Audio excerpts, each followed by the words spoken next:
Hello guys, welcome to my channel. Today fix the problem for Windows update for KB5034765. This is the error showing. Okay, then step by step follow to solve this problem. Okay, then go to the first step for you will troubleshoot the Windows update. Okay, you will get click to the search bar, search the settings, click to enter. See the system, then you will start it to you will scroll down for see the troubleshoot, then you will start it to click to the other troubleshoots. See the Windows update, you will click to run.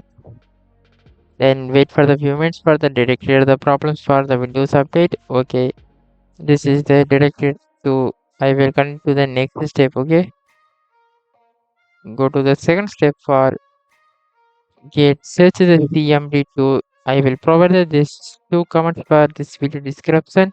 You will set the first command to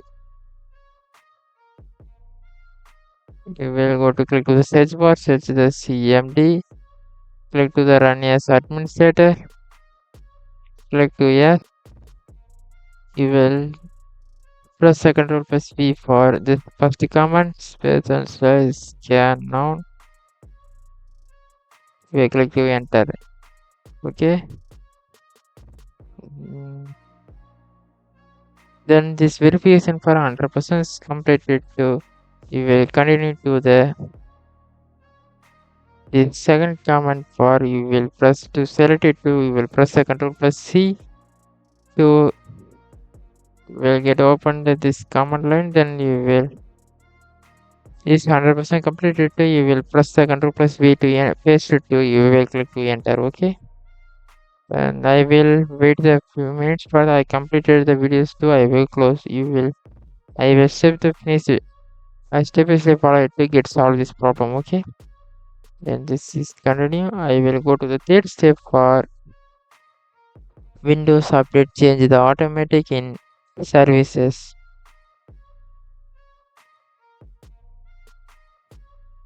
Get click to the search bar, search the services. You will click to open. Open to you will scroll down for Windows update, then right click to properties. You will first set it for startup type for change the automatic. Service status for startup you will change the start. To click to apply, click to OK. Then finally you will check the Windows update detected the problems for simple error showing to you will pin the command line. I will tell the this method solutions. Okay. Then finally this step is finished too. You will click to close the Windows icon, get restart your PC or laptop to this problem is for solve it. Then anyone doubt to pin the comment. Then thank you for watching.